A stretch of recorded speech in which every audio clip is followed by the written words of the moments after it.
Well, folks, welcome to one more edition of Politics and Rana McBertoli, your host. Thank you so kindly for being a part of the show. We are going to have a great show for you as usual. But today, we have two guests. One that's programmed, that is Greg. Well, I'll tell you about that after. Let's go ahead and get right into the show. Bridge MCP, welcome aboard. Michael Rudnin, visit today. Quick share, then listening from away when I can. See ya tomorrow. But yeah, when you can, still drop those lines in. We love your input. We love your input, guys. Anyway, we're going to have a wonderful show today. Hey, what's going on with El Señor Presidente? What's happening? Well, we all know what's happening, but it doesn't matter because this thing is all over. Linda E, welcome aboard, my friend. Welcome aboard, my friend. Let me make sure that all our shares are starting to get done.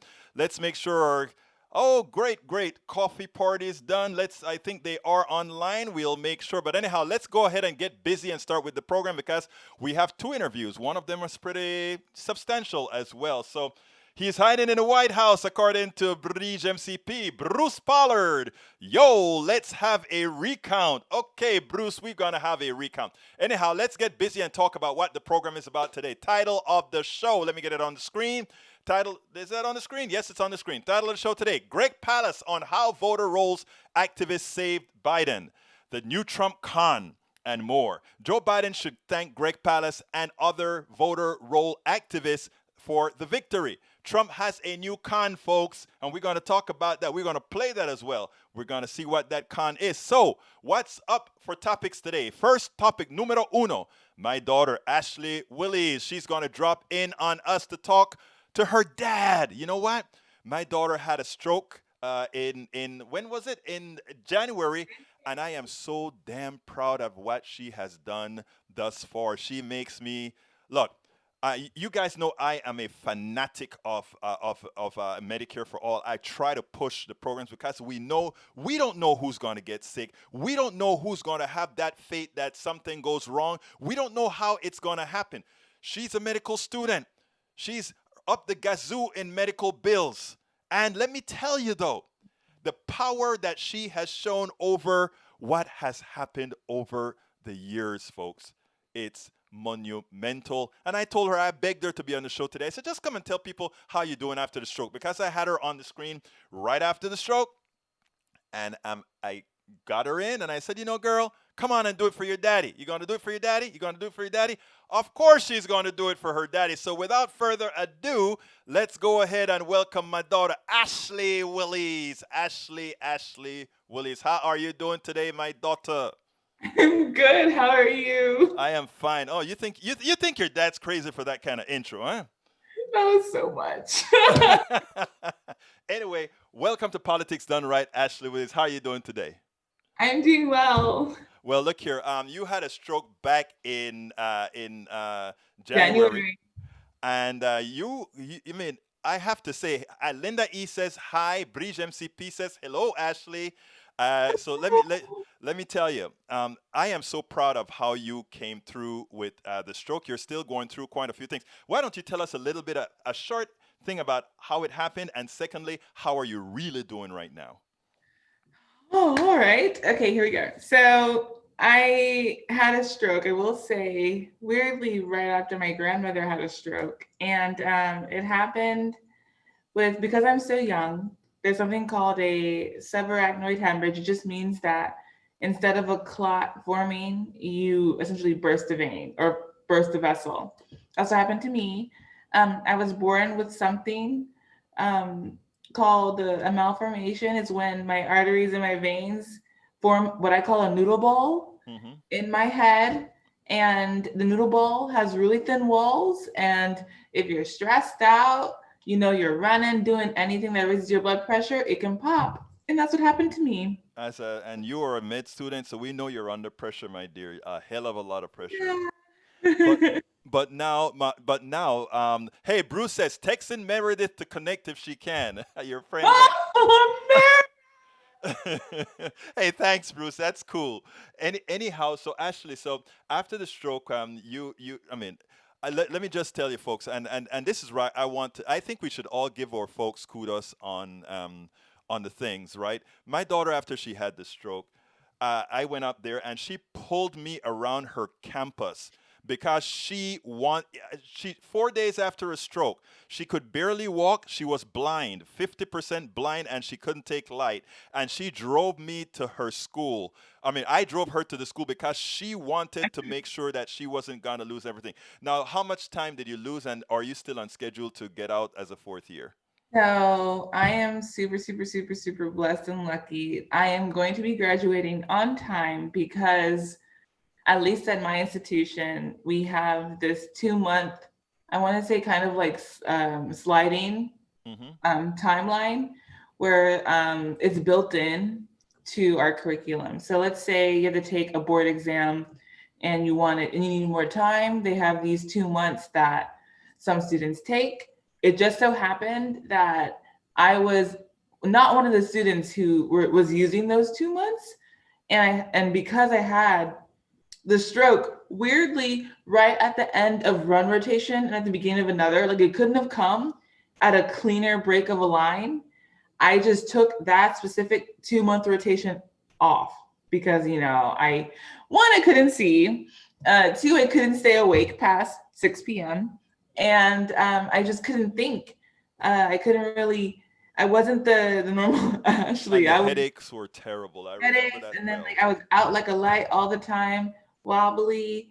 It wasn't fun, and trying to take care of patients is a liability because if I'm at 100, why in the world would I go and take care of somebody else? Like that's irresponsible. So, the school came in and was like, sit down, heal, come back later, and so that's what happened. So you kind of And you kind of took it slow for 2 months, but I'm not going to forget to tell you that she still went to, even that period that they told her to stay home. She went to school to do one class. I don't, yes, I did. So we have an ethics course, excuse me, an ethics course, which if you are in any health profession, nursing, PT, pharmacy, no matter what, you had to take this course in the United States. And I wasn't, it's like it's done over one semester at my school. I wasn't about to like make that up in my fourth year because we usually do it during my third year. And it requires like discussions and breaking down actual legalities, and I just wasn't, I don't want to mess with it. And so against my dean's advice, I showed up because it was 1 hour in the evening a week, including, oh, that's true, it was 4 hours a week, but it was in one evening, and I felt that I was able to do that. well, that was good because it kind of kept you also on schedule. Now, Ashley, tell us about how are you feeling with regards to how do you feel with regards to how any deficits? What are your implications with the stroke? Yeah, so what's really cool and terrible is that we always, at least I do in my exams, we always talk about patients that have like deficits after a stroke. Like, oh, they have a stroke, so then one side of their face is down, or oh, they have a stroke, so they can't move one side, they can't walk. I was super lucky, and so I lost 50%, and then I gained about 30% of that back, 30 or more. I have a very much a blind spot, but I can majority see everything. Very, very, very, very lucky and excited about that. Um, because my treatment for my noodle AVM, ball in my head right? required radiation, which is weird. You're like, radiation, you don't have cancer. Well, this particular noodle ball kind of acts like a cancer because it grows exponentially without any checks and balances of the body. So because of that, we treat with radiation and it collapses on itself and hopefully disintegrates and my body just like gets rid of it. That procedure was done about 5, 6 months ago. And I was told that, as time goes on, I may get more deficits, which means you lose ability to do something, or I may regain the deficits that I had already incurred earlier this year. Now I have weakness in my foot, weakness on my left arm. And when I say weakness, meaning like I can't do with force as much as I would like to. My coordination is off on the left side. You can't tell now, but I have a little bit of a droop on my left side on my face. So if I sound a little woozy, that's why. I'm not inebriated. I just had a stroke. So That's Okay, all. look, Tank 28 wants to know what discipline are you going into? Okay, so I'm going into family medicine, and so in med school, family medicine is seen as like, Actually, I'm sorry, it was Breach MCP who asked that. Sorry, Breach. Go ahead. oh, so it was like it seems it's like the catch-all specialty. However, Right. I actually really liked it because it's primary care and it's kind of what we need right now.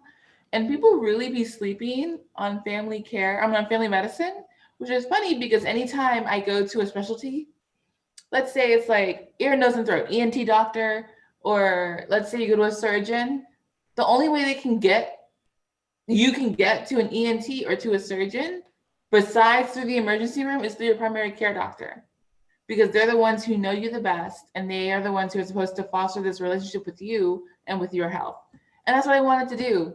And so I'm going into family medicine. I get to see people from the cradle to the grave, and I'm really excited That is about great. it. Well, from the time you were growing up and talking about being a doctor, you always said you wanted to take care of the underprivileged. You wanted to do all those things. So I think that's good. And even though you don't want to say, sometimes things that happen in your life can be a blessing in disguise. It actually gives you You've always had empathy, but it even gives you another level of empathy in dealing with other things that people may go through. I mean, I have so many stories. I'll just tell a quick 30-second story about a patient I had last week. This patient apparently needed chemo and radiation and wasn't used to radiation. They've only had chemo in the past, and they're like, I don't know what radiation is, and they're freaked out about it. I actually could tell them what it would feel like. And that was super weird for me, but really cool because if you don't go through it, you can say what other people have told you, but going through it personally is a different kind of vibe. Absolutely. So, well, um, Ashley, I told you when you came on, we don't want to talk politics here. You're a med student and all that kind of stuff, so I can understand that. So, but I just wanted to bring you on because after talking to you today earlier, I just said, God, I'm so damn proud of how you've come through this and coming through this, and even as the deficits come, you just live over it. So, look, thank you very much for being a part or being here on Politics Done Right. And you have a wonderful day. We'll talk a little later, beautiful. Love you. Bye.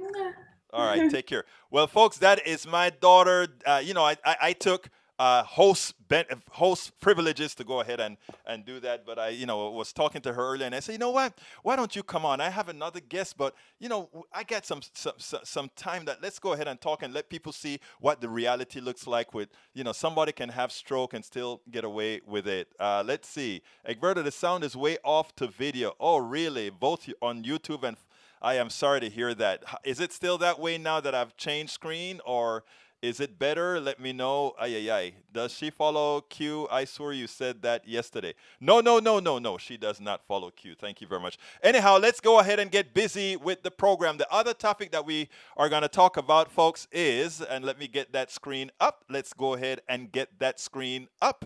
The other topic we're talking about today is Trump takes supporters to the cleaners as he cons them, knowing he has no presidency path. Most importantly, he's putting the country at risk. So let's go ahead and do that, and then we'll take it on the other side. Trump University, stiffen people when they work for you, not paying people when they work for you. Trump steaks, Trump water, Trump all kind of stuff that has always been just nothing but a con. And you know what? He's running the biggest con. Trump taking supporters to the cleaners. He's taking his supporters now to the cleaners with this fallacy about somehow there's a path for him to get the presidency. The biggest con. And a lot of people are going for it because that's 71 million people that are following him. That's 71 million people that voted for him. It's a cash machine. Check this out, and then we'll take it on the other side. The Trump silence is the Trump concession speech. He cannot put his loss into words. That will never happen. But he doesn't have to. Even when Donald Trump was in the hospital with the coronavirus, he was issuing video statements to rally his followers. Donald Trump knew when he was in the hospital with coronavirus that he had to continue speaking directly to his voters in his own voice on camera because he knew that silence would have been surrender. Kanye West has conceded But Donald Trump is still playing his game, the game called other people's money. And he is playing that game in a nonstop barrage of emails to his supporters and to people who are not his supporters with subject lines that sound like the lyrics of sad love songs, like, I need you right now. And then there's, we need you now more than ever. And there's, what's it all about? And there's the totally unbelievable, here's the truth. That's actually the subject line of a Trump email. Here's the truth. And there's the most direct one of all, which is, can you chip in? Which answers the question that the other Trump email, what's it all about, asks. It is about raising money for Donald Trump. That is what everything Donald Trump does for the rest of his life will be about. It's what everything he did previously in his life has always been about. Donald Trump is running a hustle on the most gullible voters in history, asking them to send him money to fight the results of an election that has already been decided. And the only people in America who could fall for that are Trump voters. Donald Trump today is still sending out many emails and texts to supporters. As we've been discussing, they're requesting money that they say are for lawsuits, but the money isn't going there. You need to know this. The fine print reveals 60% of these newly requested donations are for Save America, which is the new PAC that will fund, under the law, these things are regulated, the ex-presidency activities. The other 40% goes right to the RNC after a donor gives over $5,000. Only then does any of the money go to what is called the recount account. The reason he's doing it is because he has no income. And you would see that if he would turn over his tax returns. There's no income there, right? So he doesn't have The Apprentice making $65 million a year. Most of his assets are underperforming. They're non-performing assets. The few that he has doesn't cover the big costs. So he's going to use this like he used the Trump Foundation as a slush fund. But you want to know what's the most sinister part about this? Do you want to know what's the most evil part about this? Notice how very few Republicans who also know the truth, who also know that the president has no path to the presidency, they are acquiescing to the con.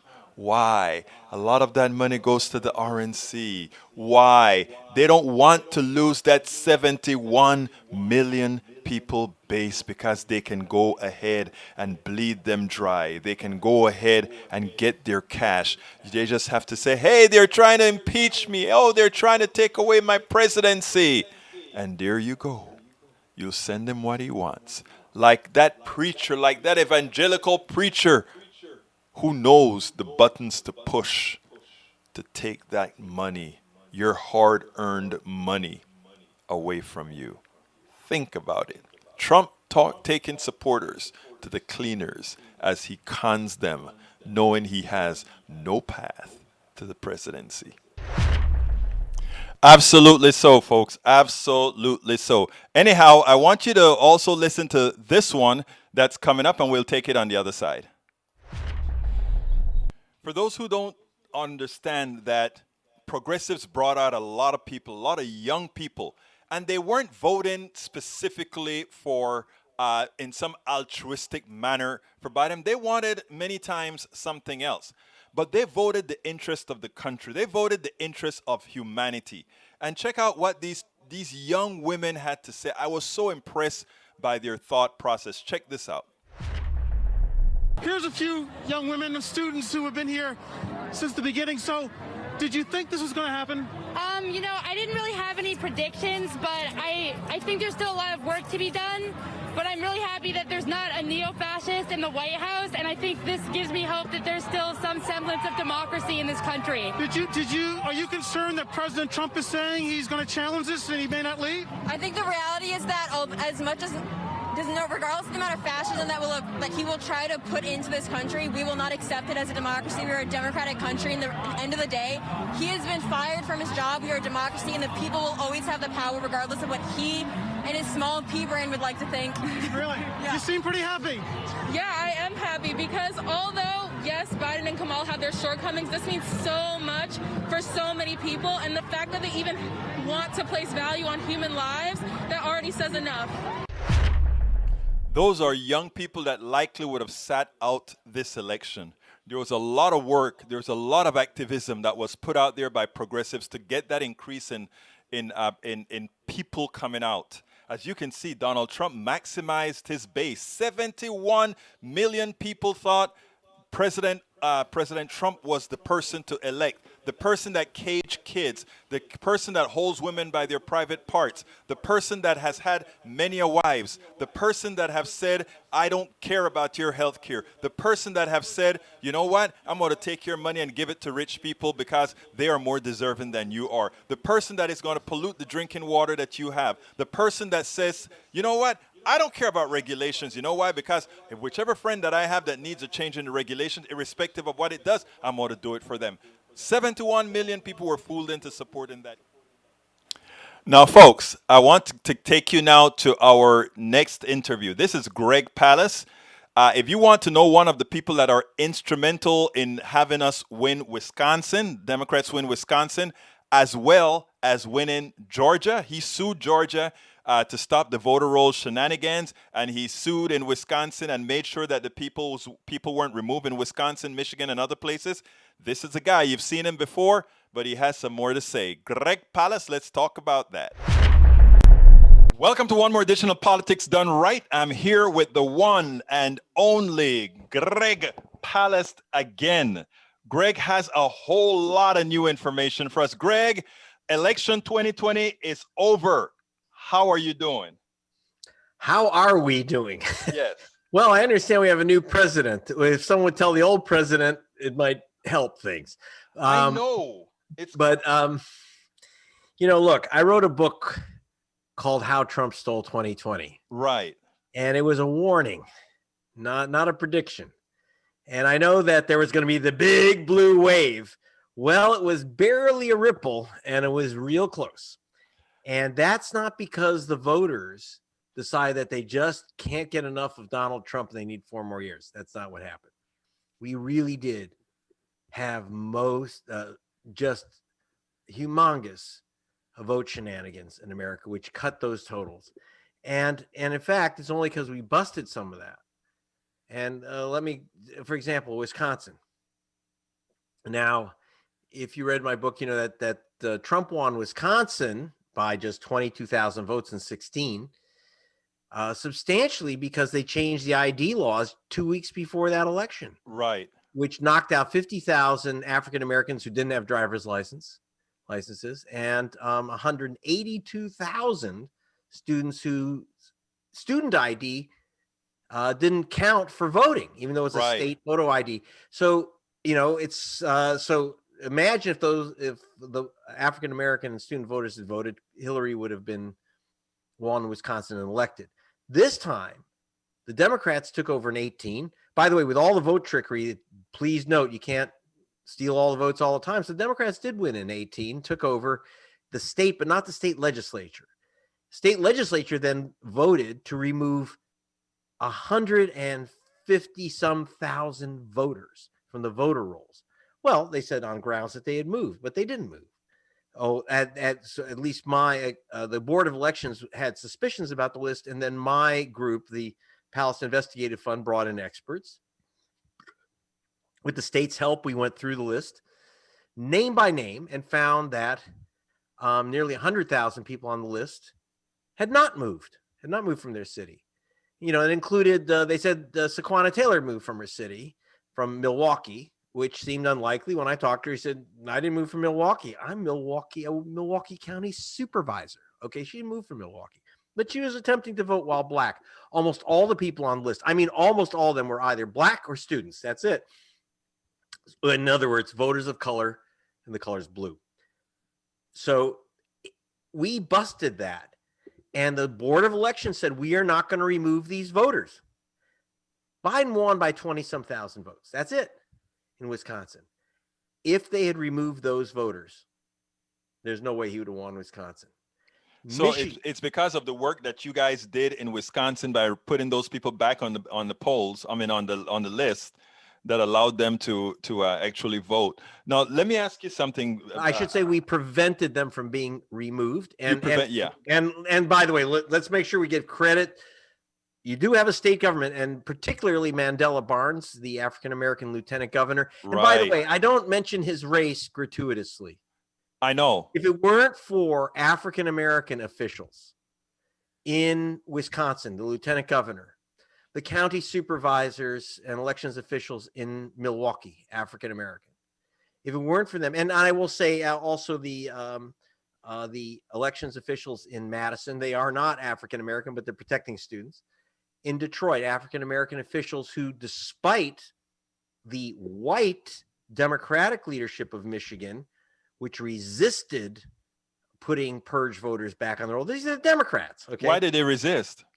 You're asking me to get into the mind of a Democrat. It's a very tight space. I can't necessarily fit in there, so I don't know what's in their brains. But they don't protect the voters of Detroit, that's for sure. Detroit protected the voters of Detroit. I just spoke to the outgoing head of the National Bar Association, which is the African American Lawyers Guild. And they said, look, they gave my books and my information to the voting officials in Detroit, and they worked very hard to save those African American votes. We also created a website where people who lost their votes in Michigan, lost their votes in Georgia and in North Carolina could look up their names. And by the way, if you're in Georgia, you can still do that. Look up your names and see if you were put on the state's purge list. Now, what is a purge list? It means that they took your name off the voter rolls. And usually they've been doing this on false cockamamie grounds. But of course, they figured out how to target voters of color. Right. So what happened is in Michigan, we put up that list, and we had help from Leonardo DiCaprio's website. He hosted our investigative reports short, which I would like everyone to see really and pass them around. There's a 1-minute Instagram version on @Leo DiCaprio, or you can go to gregpalast.com, but it's a 1-minute story of the vanished voters of Trump's America, and then a 14-minute film. And you know what? I got, please do. And there's also a 14-minute version. And at the end, it directs people to re-register. We hope that made, I think it made a difference in Michigan with the other work we were doing, a lot of publicity.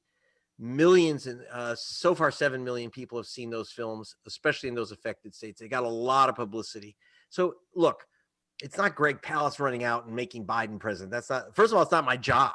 Okay, my job is to expose things. And if the result is that people get to vote, and if the voters, in this case, the voters actually chose Biden, how about that? The voters got to choose the president. We're not done out of the woods yet. We should discuss now, that. let me ask you a few questions, because this is important. Let's go back to 2016. Hillary got about 65 million votes, and Trump got about 62 million votes, roughly. Okay, I know it's some instincts there. Now, all along, I said we were going to win, Democrats, that is, in a landslide. And what did I mean by that? I figured Hillary got 65 this time. With all the activism that we had, we may get 5 million more people. We may get 71 million people. That's what I thought Democrats would get. Early on in the election, I thought that Trump was maxed out, but maybe he could pull up 64 million people. That's what I thought, okay? Now, when I start, we are now at 71, 75, okay? Meaning he got 71 and Biden has 75. My question to you, is his 71 all consistent of real people? I can't believe that he was able to find 71 million people that liked him, and in as much as what the polls were saying as well. What are your thoughts on that? It depends on your neighborhood. You know what? One thing I've said, I've worked in this the voting game and seeing how games are played. The problem we have in America is not counting people's votes. What we don't have in America is people filing false ballots, either by mail or in person. We just, why it's very, very hard to do. You go to jail for 5 years, and as organizers have told me, it's really hard to get people to vote once, let alone twice. Right. So I'm not worried that Trump somehow padded his numbers. He's got a legitimate 71 million. He brought out his people. If you go into these Trump areas, like when I was at the Trump rally in Macon, Georgia, you see the passion that they have. Mm-hmm. They really, you have to understand their emotions, and they're not always pretty emotions, but we need to also tell people who live on, for example, I'm in Los Angeles, I'm in La La Land, and I'm under the Hollywood sign. Yeah. And as I've told my friends here, he said, how can we don't understand all these Trump voters. I said, look, if you know more people that voted for Jill in 2016 than you know Trump voters, you're living in a bubble. So we all have our bubbles. Right. But you can go to areas, counties. If you look at some of these county numbers in rural areas, you 9 to 1. 9 to 1. You'll find 200 to 1, 80 to 1 pro Trump. You can't, it's better to announce that you're a cannibal than to announce that you are a Democrat. Yes. In some of these places. So we live in, America is divided into these Silos. worlds that don't understand each other. You know that back in 1960, there was no such thing as a red or blue state. Almost every state was divided and up for grabs. This is a new business of kind of is it geolocation or is it messaging to different areas based on what people do? The answer is yes. So it ends up being geo. So for example, and of course, you've got Trump voters. We really look, I'm not Proud Boys, 3%ers, people that use, and basically they're neo-Nazis using violence. Right. That's horrendous. And today we were having a discussion, how do we deal with anti-Semitic and racist crap that I get sent to my website and stuff in response to my work. It's ugly. But let's remember that in places like Michigan, you had Hillary Clinton go in and defend NAFTA. Joe Biden voted for NAFTA. He's supposed to be Mr. Working Class, but he sent jobs to Mexico. He sent jobs to China in the Democratic administration, is making China a most favored nation. Right. These people, there's a lot of people who feel that they were abandoned by what they consider coastal elites, and they consider coastal elites sneering and looking down on them. And they think that because it's 100% true. I know, I live here. Believe me, the people here are sneering at everyone in Utah. That's just how it works. Now, so I understand that. So I don't doubt that there are 71 million angry people in America who said, we've had it. We don't care how crazy this guy is. We don't care how many kids he puts in a cage. He's punching the elites in the nose. That's how they see it. Now, of course, they've been conned. He is the elite. Right. There's no more elite than Donald Trump. Yes. A New York hotel owner, casino man. Come on. Yeah. So it's a con job. But that's not the point. I understand how the votes he got. The question is, here's the danger from my view. My main work is the votes that they don't let others cast, particularly voters of color. So I told you the GOP legislature voted to remove 159,000 people, right. Almost everyone a student or an African-American in Milwaukee, everyone. And on false information. This is an ugly Jim Crow operation. Now, we stopped it in Wisconsin. Biden was the beneficiary of that work. If it was, I'm not going to choose parties for you. In Georgia now, we are very concerned because I have no doubt. I mean, we've measured, our experts went in. Again, they tried the purge meaning canceling your voter registration. We did an analysis of the list. A report was put out by the ACLU and the Black Voters Matter Fund, which also did our Wisconsin report. And we exposed with the ACLU 198,000 voters wrongly removed. They said that they moved, and included, you can go to our site, you can see on these little films at gregpalast.com, Christine Jordan, Martin Luther King's 92-year-old cousin, voting at the same voting station 50 years. I filmed her when they threw her out. She's 92. And her granddaughter's crying hysterically. You have this on film. Then we went back to her house, the house that they said she moved out of. There's King's picture on the wall eating dinner at that house. So that's proof that she's been there at least 60 years. And yet they threw her out again and again. And we, at the one voting station, one area, a couple voting stations right next to each other, Raheem Shabazz, King's cousin, Ashley Jones, who is Latina and African-American mix, Yasmin Bakhtiar, a Muslim immigrant. You're getting the picture. Who's being thrown off? It's brilliant. And unlike Jim Crow tactics, where it was like, remember, George Wallace stood in the schoolhouse door saying, segregation now, segregation forever. Mm-hmm. They don't do that. So they say, oh, we're for voting rights for everyone of any color. They're very subtle. They're very polite. And then they shaft you using computers to do the Jim Crow trick. So they go from white sheets to spreadsheets. That's the game. I like that one. That's the game. And that's what they're doing in Georgia. And that's how they are stealing. And I kid you not, I know that the Democratic Party hates me to say it this way, but I don't care what the Democrats think either. They're stealing. And I think they've stolen the Senate race. I just got information literally before we went on the air here.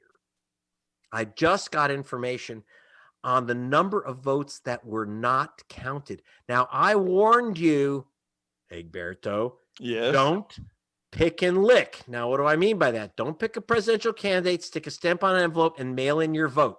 Now, I said, and people were shocked, I cited an MIT study that said 22% of mail-in ballots don't get counted. Well, I was wrong. I just looked at Georgia. 30% of Georgia mail-in ballots that we have found have not been counted, have been rejected. 30%. Now, what does that mean? Democrats were told by some guy, I don't know who the heck he is, Obama something, I don't know what he was. Anyway, he's not an expert in this stuff. But this guy Obama said, mail in your vote, don't worry about it. This guy Biden got up at the debate with Donald Trump and said, don't worry, mail in your vote, it will be counted. Well, Joe, there are tens of thousands of mail-in ballots in African-American areas which were thrown in the garbage. That's official. I'll just give you, let's see. Are you talking about this last election, 2020? I'm talking about last Tuesday. So you're telling me that Biden won by more than the 12,000 he's up at right now? Way more. And not only that, but if you count the ballots thrown in the garbage, and a lot of voters were shunted to these provisional ballots which weren't counted. But if you just look at the mail-in ballots that weren't counted, Biden walked away with Georgia. Not only that, but in the Senate race, which will control of the United States Senate, is up to what are going to be now two runoffs. So you're saying Ossoff would have won? Ossoff, no. I'm saying Ossoff did win, but they're not counting the votes. One thing I want to find out from the Ossoff campaign, see, because Trump's calling for the recount. There's no recount in the Senate campaign, and I think Ossoff should call for a recount, including a review of every one of those mail-in ballots. Remember, because the Democrats chose to go mail-in, we know that about it didn't happen in Georgia, mainly because the African-American organization said, no, don't mail in your ballot. Yeah, they said to go vote. Look, yeah. The African-American groups in Atlanta, the most sophisticated voting groups in the United States. This is King's home, right? And they said, do not mail in your ballot unless you really have to. You're frail. You can't wait in line. You're subject to COVID. So, but what we did was, so most African Americans instead voted early. That made the difference. Joe Biden wouldn't be president if it wasn't for a massive turnout in early voting in many states by the African American community. Now, in Georgia, which is, if the census is honest, and it isn't, but if it were honest, it would show that about this year that they figure Georgia became a white minority state. It's not shocking that a white minority state would turn blue. What's shocking is that it's resisting through trickery. Right. So you don't count all these mail-in ballots. I've warned people about mail-in ballots. Now, understand, a mail-in ballot can be rejected because of postage due. Right. Because you didn't sign. Signature is the big one. Now, in 16, in which very few people relatively voted by mail. Well, I say relatively, we did have about 40 million mail-in ballots, but mostly, I want to make a distinction, by the way. I don't want to get too technical, but it's actually a distinction that Donald Trump made. I know everyone thinks he's unsophisticated, but he's dumb as a fox, okay? Mm-hmm. And he made a distinction between mail-in ballots and absentee. There is a big distinction. Mail-in ballots are what we do in the left coast, California, Oregon, Washington, Utah, Colorado, Nevada, and Hawaii. If you're in those states, don't worry about mailing in your vote. It's not great, but it's fairly safe because everyone gets a ballot. The systems are set up for mail-in voting. If in the rest of America, or as Sarah Palin would say, in America, no. The absentee ballots where you have to ask for a ballot is a problem. 1 in 10 voters who ask for a ballot never get them. I'm getting calls from all over Georgia. I never got my absentee. I never got my mail-in ballot. That's one. The second is that when you mail in those ballots, they'll come up with every excuse not to count them. About 1 in 8. Now we know it's about 1 in 3 in Georgia. Wow. But 1 in 4. But generally about 1 in 8 ballots, they used a red pen or a pencil instead of black or blue pen. You folded it too many times, the scanners can't read them. Right. You're mailing in your ballot, but it's read through a machine. You didn't fill out a bubble correctly. And by the way, it doesn't mean you're dumb. My sister is a lawyer who had her mail-in ballot disqualified because she didn't properly fill in a bubble. Because she can, in California, by the way, you can check if your ballot's been counted. Right. Now, so it's all kinds of cockamamie stuff. You registered, and when you registered, you signed your name with a middle initial, and then you sent in your mail-in ballot without the middle initial. And boom, it's called exact match in Georgia. All these games that they can use to knock out a mail-in ballot. That's why I say never go postal. Thank God that postal voting in Georgia was really cut down because of the African-American leadership saying, don't mail in unless you really have to. Now, we're kind of coming up on time, so I have some important questions here. As far as Georgia is concerned, tell me what's the state of Georgia for the Ossoff and Warnoff race. How do we save it? Okay, to let the voters choose the Senate instead of the trickery, number one, check your registration. For God's sake, go to vote.org and see if you're still registered. If not, register right away. In Georgia, you have till December 7th.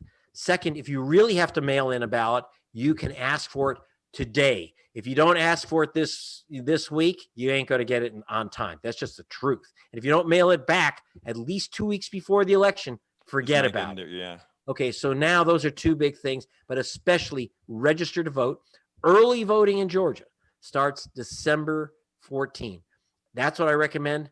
Early voting. Bring gloves, bring a mask, bring a bottle of water, and maybe bring 2 lawyers with you. Now, next question, as far as the voting is concerned, do you think that they are going to try to purge the files again, or you think that's been already done? Well, they've already done it. They can't do it again for this race. Okay. So it's too late for them to purge. Well, I don't trust these guys. Right. Legally, they can't do it because within 90 days of a federal election. However, I've seen them do it in Florida in 2000. I caught them doing that. Right. But the main thing is getting yourself back on. The problem of being purged is that you don't know it. Right. You're a victim of a crime. It's like someone pickpocketed, took your wallet out of your pocket. You didn't know it. Then you go to pay and you're in trouble. So now you go to vote, you're purged. Don't wait to find out. You waited 4 hours in line. You waited 2 hours in line. And suddenly you get to the front and they say, you're not registered here. And then they give you one of those provisional ballots. No good. Forget it. Just way you vote. Well, Greg, so what's next with you? I understand you're doing a whole lot of new work throughout the country. Talk to me about it. Yeah, well, I'm going to be working with the National Bar Association, which is the African American Lawyers Guild, and we're going to be going around the country. I'm working with a lot of groups, obviously Latasha Brown, Black Voters Matter, etc.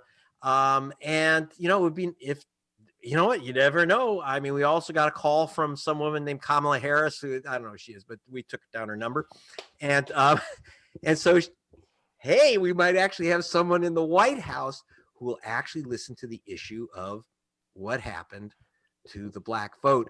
And When it's you not when you're doing that, I've got first dibs. I'm already claiming the first dibs. okay. But Anyway, now you're yeah. still working with Stacey Abrams, right? Well, I don't know what Stacey's going to be up to after this election. I suspect that she's going to be On the launching a cabinet. race for governor, Yeah. that would be wonderful to see. She's really quite brilliant, really quite dedicated. What a terrific choice for the cabinet. That's not being partisan. That's just saying there's a great person out there who should be in anyone's cabinet. I'm sure Trump would have appointed her if he got reelected. Yeah, sure. Hey, Greg, look, I appreciate you coming on again to give us an update of what's going on now. Last question, and I promise this is the last one. What is Trump going to do to try to stay in power, or can he? He can. I'm sorry. I got to tell you this. And there's a little video on my site about this, about 3 constitutional ways that Trump can still steal the election. He is working very hard now to get the state legislature of Pennsylvania not to certify the vote, saying, oh, there's so much fraud, we couldn't observe the vote, blah, blah, blah. Mail-in ballots came from Mars, according to Donnie Jr. Trump Jr. went to Philadelphia, said the ballots came from Mars. I can tell him that's not possible. I checked. They don't sell stamps on Mars. You can't mail in your ballot from there. But if Pennsylvania does not certify their vote, and let's say which is a Republican-controlled legislature under Article 2 of the Constitution, I'm sorry, that's their choice. It doesn't matter what the voters say. Same thing if they go to Arizona or Michigan and get one of those states to say, we're not going to certify the vote. So what happened? Because there's just too many problems. We can't figure it out in time. So what happens then? Trump doesn't get 270 votes. He doesn't win. Either does Biden. Then it goes to the House of Representatives. And that's at the one House vote of per state. Representatives, it's one state, one vote. Which they have the majority of the states. They have the majority of delegations. So presumably, Donald Trump could then be reelected constitutionally. But he has to convince one or it may be 2 legislatures, depending on the electoral count. But that immediately that starts. I postulated that with earlier today, and I said at that point, though, it will be civil war, because I don't think that is going to accept that. Nobody's going to accept consecutive popular votes by millions, and somehow, even after winning the electoral college, you still lose. That is civil war. Well, let's hope not. I hope not as well. But I can almost guarantee you that people are going to start. That is when people are going to really look into that possibility. Yeah. Well, I'm not going to say that would happen, but I have put gallons of drinkable water and in your basement, crackers in my basement. Greg Palast. Greg Palast is known for his investigative reports for BBC, The Guardian, and Rolling Stone. His bestseller includes The Best Democracy Money Can Buy. Get it? Actually, you know what? They can get it at my site, but they can also get it at gregpalast.com. Folks, Greg, it's been my honor, my pleasure to have you here once again, my friend. You're the best, Egberto. Peace. Peace. All right, folks, I hope you enjoyed that. Like I said, I'm so sorry for the problem with the sync. We'll see. I don't know what it is. Sometimes it syncs, sometimes it doesn't. I think that may be out in the ethos. Not sure. Anyhow, folks, thank you so kindly for having been here. Let me call out my people. John Cotter, welcome. Linda E, Nanette Bird Smith, Bridge MCP, Mike Cisak, Ian James Chapman. Let's see. Para ver, Tank 28. As I go up the list, Blair Halfley, Linda E, welcome aboard. Nanette Bird Smith, Lawrence Sims. Haven't seen you in a couple days, Lawrence. Let's see. I got Linda E already. Going up the list, folks. Wow, it's a lot of messages in here today. So if I miss you, forgive me. Okay, Norman Reynolds, welcome aboard, my brother. I think I got Blair Halfley. Continuing up the list, Bruce Pollard, welcome aboard. Going up, Mark Smith, welcome aboard. Who else is here? Going up the board, as I think I got Nanette Ashley, my daughter that is. Let's see. Who else is here? Who else is here? Who else is here? A lot of folks. If I miss you, just drop me a line and I'll call you out. I like to call out everybody. I like to call out everybody that gives us the honor of chatting. It's just great. You know, I think I'm almost at the top of the list now, which probably means I missed a whole bunch. But I'm so sorry. I'm going to go down one thing. I think I saw Moses in there. Yeah, I think I saw. Yeah, there we go. Cheryl Moses, welcome aboard. Continuing down, continuing down, continuing down. Okay, let me go to the bottom and see if anybody else added, and then we'll continue with the show. Blair Halflig. Okay, folks. I had, since I had my daughter, I'm talking about healthcare, and healthcare is going to be big, big, big in this cycle, right? Because we have COVID, we have the healthcare prices going through the roof, we have people without jobs. I want you to hear what this congressman had to say about Republicans and healthcare, because none of it has changed thus far. Thank you, Madam Chairman. You may recall that a few weeks ago, President Obama came to this chamber and he addressed the chamber on health care before a joint session of the House and the Senate. During that session, I was privileged to be here, and I saw my colleagues on the far side of the aisle, the Republicans, waving pieces of paper during his speech. And I was wondering what they were. I couldn't imagine. It almost seemed like they wanted President Obama's autograph. I just didn't get it. I heard from one of my colleagues that this is what they called the Republican health care plan. I went over after the speech was over. I picked up a copy that was lying down on the Republican side, and it turns out that the Republicans' health care plan was a blank piece of paper. I inquired further, trying to find out exactly what the Republicans' health care plan is, and it's my duty and pride tonight to be able to announce exactly what the Republicans plan to do for health care in America. It's this. Very simply, it's a very simple plan. The Republicans' health care plan for America: don't get sick. That's right, don't get sick. If you have insurance, don't get sick. If you don't have insurance, don't get sick. If you're sick, don't get sick. Just don't get sick. That's what the Republicans have in mind for you, America. That's the Republicans' health care plan. But I think that the Republicans understand that that plan isn't always going to work. It's not a foolproof plan. So the Republicans have a backup plan in case you do get sick. If you get sick in America, this is what the Republicans want you to do. If you get sick, America, the Republican health care plan is this: die quickly. That's right. The Republicans want you to die quickly if you get sick. Now, the Democrats have a different plan. The Democrats say that if you have health insurance, we're going to make it better. If you don't have health insurance, we're going to provide it to you. If you can't afford health insurance, then we'll help you to afford health insurance. So America gets to decide. Do you want the Democratic plan or do you want the Republican plan? Remember, the Republican plan: don't get sick. And if you do get sick, die quickly. And if you do get sick, die quickly. Well, it's that time of the day, folks. Please, please, please. I forgot to do it at the halfway point of the show. If you can, please go ahead. If you're on YouTube, please go ahead and click that join button. Become a part of our family. Click join. That is how you help us continue to do what we have the ability to do. Likewise, if you're on YouTube, you see that tray down there with all our T-shirts, face masks, cuffs, hoodies, all that good stuff with Politics Done Right on it. I support Politics Done Right. All that good stuff is right there. To get our book, you can go ahead and get our book. It's worth it. How to Talk to Your Right-Wing Relatives, Friends, and Neighbors. I'm putting that link, that Amazon link in the feed right now. Please consider getting that book. That feed is in there right now. You can also, if you're on some other thing other than Facebook, or rather other than YouTube, you can go ahead and still subscribe to our YouTube channel by going to politicsdoneright.com/YouTube. That again is politicsdoneright.com/YouTube. Of course, we support, you can support us as well at politicsdoneright.com/Patreon. politicsdoneright.com/Patreon. politicsdoneright.com/Patreon. And good old PayPal. It's always a stalwart to support your programming that you like. politicsdoneright.com/PayPal. politicsdoneright.com/PayPal.